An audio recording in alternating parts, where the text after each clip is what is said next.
You know that feeling, it's late, the house is quiet, and you're just sitting there staring at the ceiling, and your brain starts running the tape, all the things you said you'd do, all the promises you made to yourself. Where did the time go? What did I even do with it? Yeah, I know that feeling too. We all do. And look, I'm not here to give you another rah-rah pep talk about unlocking your potential or whatever. That stuff is noise. I'm here to talk about the one thing that actually works. It's not pretty. It's not comfortable, but it's real. And if you're tired of that ceiling-starring feeling, if you're sick of your own excuses, then give me your ears for a bit. Because I'm gonna walk you through the only two things you need to do right now. Not 10 steps, not a complicated system. Two things. Two brutally honest conversations with yourself. That's it. That's the whole plan for the best year you've ever had. And we're starting with the hardest one first. We're going to dig into the one thing you don't want to think about. Your biggest regret from this past year. I can feel you pulling back already, I get it. Who wants to do that? It's like poking a bruise, but hear me out. I want you to do something for me. I want you to set a timer on your phone, just 10 minutes. Don't worry, I'll wait. Got it, 10 minutes. Now I want you to look back, just at this past year, and I want you to pick one thing, not a list, not your top 5 failures, one single regret. The one that, when you think about it, makes your stomach clench a little. The one that whispers to you in those quiet moments. Maybe it's that business idea you kept talking about but never started. You bought the domain name, and then you just let it sit there, expired. Maybe it's a person. You were too proud to call, you were too busy to visit, and now there's this distance, and you don't even know how to bridge it anymore. Maybe it's something you did to yourself. You said you'd get in shape, but you treated your body like a garbage disposal. You feel slow, you feel tired, and you're mad at yourself for letting it happen.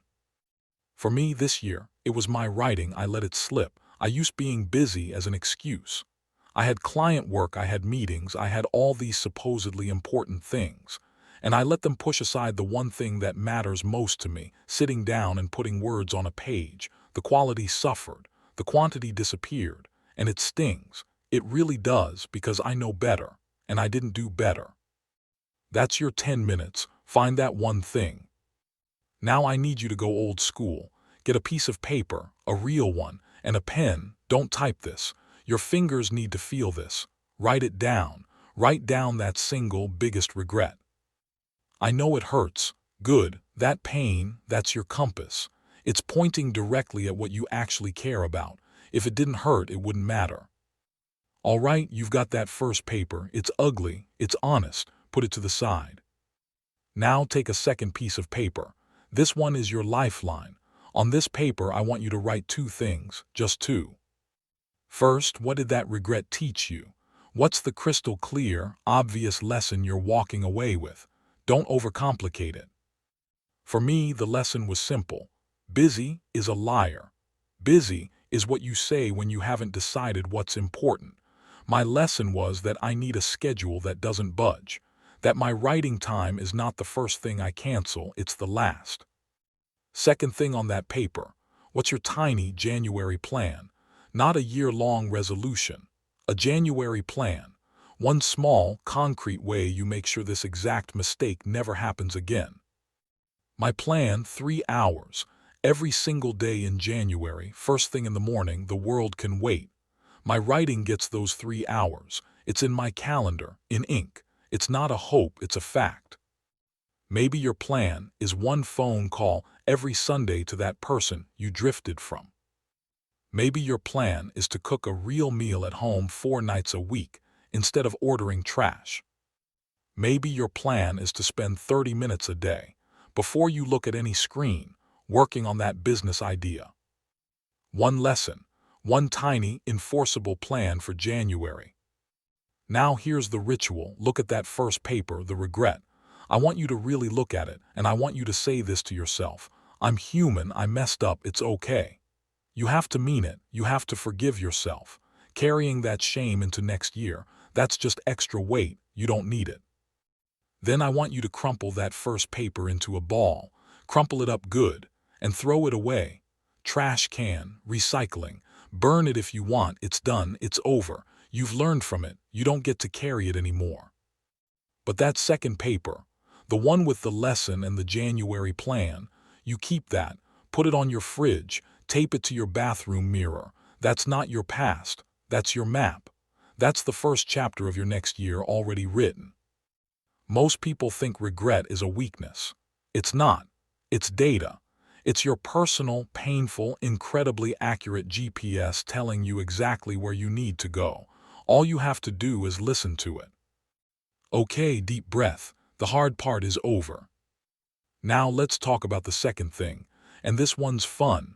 In a twisted kind of way, it's called a pre-mortem. You've heard of a post-mortem, right? That's what they do after something dies or fails to figure out what went wrong. A pre-mortem is the opposite. You kill your year before it even starts. Stay with me. I want you to close your eyes. Seriously, just for a second. I'm talking, you're listening. Close them. It's December 31st next year. The ball is about to drop in Times Square. And you failed. The one thing you wanted most didn't happen, you bombed.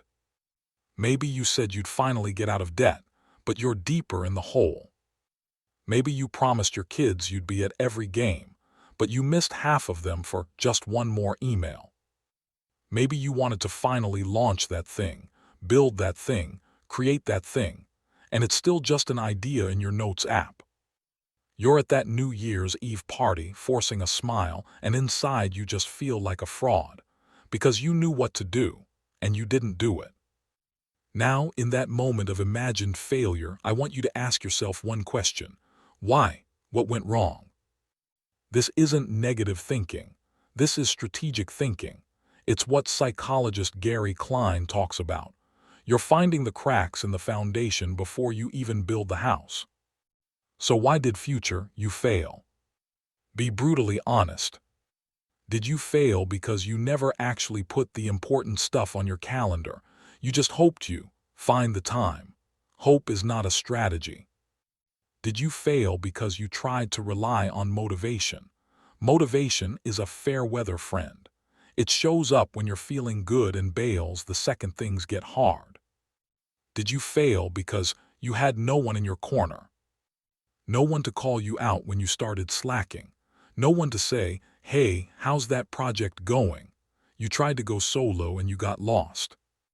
Really think about it. What are all the reasons next year went off the rails? Now open your eyes, you're back, it's now. And you have this incredible gift. You just got a report from the future.